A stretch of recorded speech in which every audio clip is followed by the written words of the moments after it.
Sooner Scoop HD.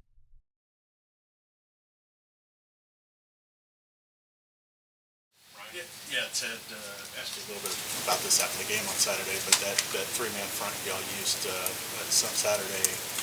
What was your impression going back and looking at the tape on it, the way that y'all adjusted to it as the game went on, and how big of a piece can that be for y'all moving forward?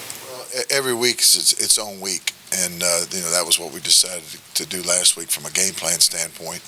And we got punched in the mouth the first series, but I was proud of how our guys responded, and then stopped them for 12 straight series.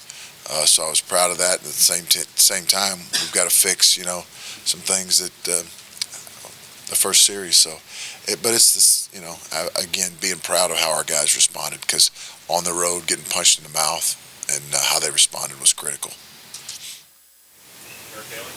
Ted, when you look at the tackles for loss, look at the sacks, leading the nation in one of those categories, how much is this just validation to these players when you look at all the buy-in all summer long and to see it prevail on the field? How much do you see that maybe extra jumping their step a little bit, knowing that what they're doing is working? Well, I think that, you look at this system over the last 10 years in college football, it has led the country in tackles for losses and sacks. But at the same time, it's about Team 128. It's about this year. And I think our guys have, with the level of buy-in, they're seeing some of the fruits of their labor pay off as far as that to create negative yardage plays, because that's such a big deal in football now. Yeah, Ted, second straight week you're playing a quarterback that the Sooners played against last year. You weren't here for those games, but very unusual situation. How much can you guys glean from, do you even look at last year's Texas game or last year's Nebraska game, just to get a read on these quarterbacks at new places? Well, you watch everything, because it's different jersey, different team, different system, but same player. So you watch it all. We're scouring to the ends of the earth to try and get information, and watching the video, mannerism, things like that. But we have a lot of respect for him. Extremely mobile, throws a great deep ball. So we know we have our work cut out for us. They don't seem to have unleashed him much passing so far. Do you expect that to change, or what do you think? We expect everything, and we're going to prepare for everything. What we do know is that Kansas State is a very physical, disciplined, tough football team that plays for 60 minutes every week. So to prepare for a really good fight, and these guys, we got a lot of respect for them, and we're going to have to play very disciplined, very physical ourselves in order to have a chance to win. Stay on the right side, Justin. You mentioned scouring and to put together the film on these guys. Who are some guys maybe behind the scenes that help out with that process of getting that scouting report done? Well, it's a combination of a lot of folks, and that thing about working here under Coach Venables is that everybody and everybody's role is appreciated and valued. So none of us are any more important than anybody else. So that's the environment, and that's the culture that he's set. So from that standpoint, it's wonderful, and to be able to count on guys to try and stay a step ahead, if there is such a thing in college football, staying a step ahead. Yeah. Ted, against Nebraska, you got a lot of guys in early in that defense, and ran a lot of guys in. Kanek got in early in the second and played the rest of the game, it seemed like. Yeah. Talk about, that had to be a great thing for you, that you got so many young guys into the game and played so many guys in the game. Yeah, it is. Some guys, it's human nature. You wish it wasn't, but for a lot of people it is human nature. As far as the preparation, when guys think they're going to have a larger role than if they're not going to see the field. But at the same time, everything we do in practice matters. Every rep counts, and it also helps from a development standpoint. Is because you develop certainly by practice, but you develop by playing as well. And to run out there in front of that crowd for some guys that a large percentage of our roster had never played a road game. So I mean, in that environment, so that was really beneficial, and provided we use it the right way, which I'm sure we will. But from a preparation standpoint, and develop some depth where it's not 3 or 4 reps at the end of a game. That's critical, and the guys that work hard deserve that too. And we were fortunate that we would be able to do that, and at the same time to take some reps off of the guys that start and play the most. What do you think of Kannick and Witter, how they played as that linebacker? I think they, Jaron was very productive, made some big plays for us, and a lot of areas to improve on as well. And but that's all of us every day, but he's very prideful and cares a lot and works his tail off as far as to prepare. And I have a lot of respect for Jaron, and he's going to be a really good player here before he leaves Oklahoma. And as far as Shane, Shane came back and played fast, and Shane can run, and to be able to build reps with Shane as well, because he hasn't played that much during the course of his career. So to be able to gain more and more quality reps, that's you can't put a price tag on that. Yeah, on a similar note, I know you guys were confident in the unit coming into the year, but is there anywhere in those first 2 weeks where the depth has surprised you and the ability, not just to get these guys in there, but for them to produce when they are? I don't know if surprise is the right word. I've been pleased that's been able to happen.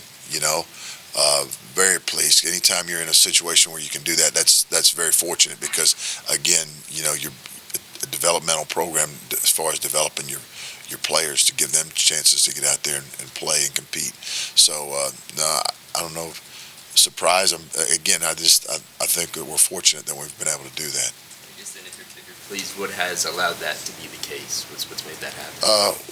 Well, when we've got out ahead in some games, and had a chance to do that, fortunately. But at the same time, you've got to roll people, because this is a long season, and there are a lot of snaps.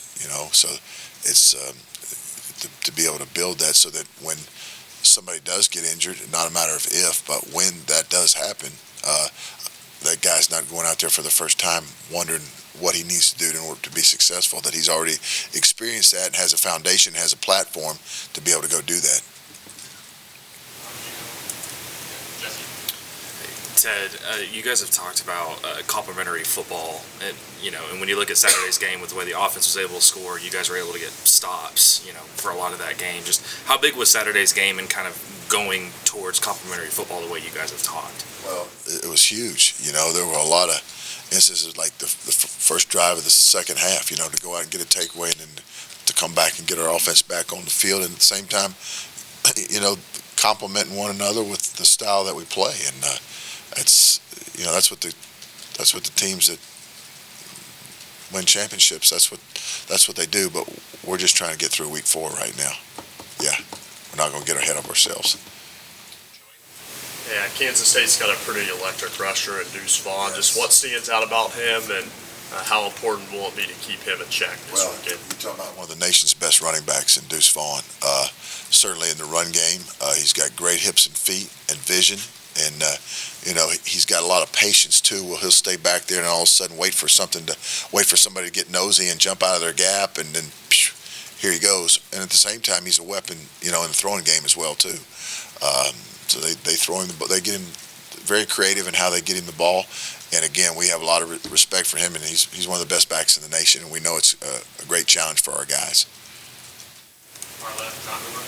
Yeah, Ted, Key Lawrence had the strip and the interception late.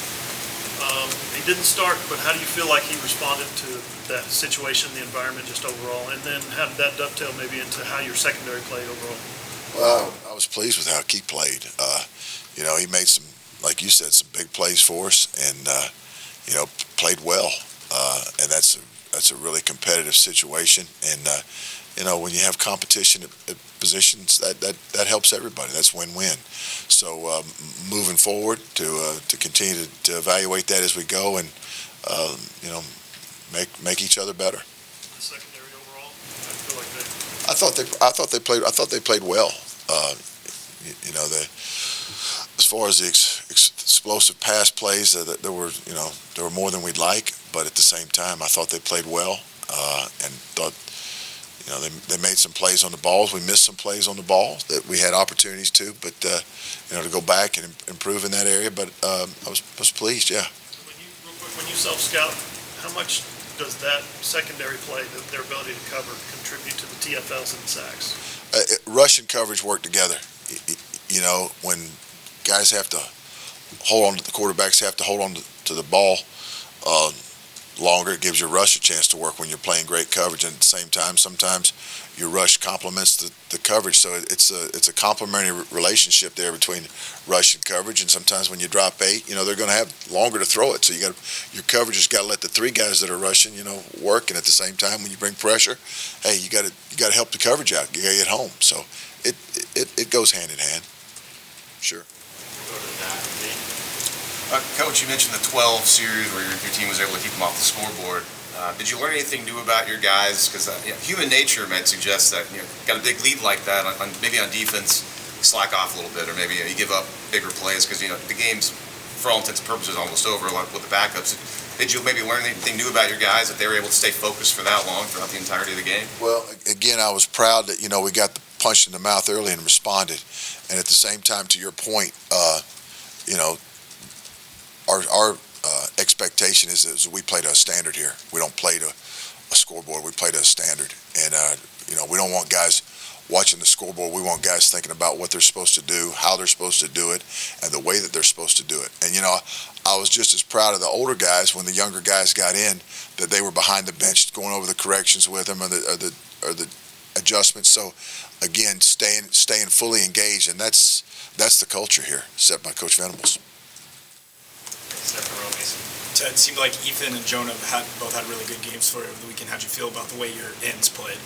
I was pleased. I thought they both played well. I thought Reggie played well, at the same time. So that's a good thing. And you've just seen that group continue to get better and better and better, and need that trend to continue. Coach Javis has done a wonderful job with those guys, and those guys have bought into what they need to do to be successful. So it's been something that's good so far, and at the same time, like I said, it's all about getting better. Yeah. Anything else for Coach Jerry? Yeah.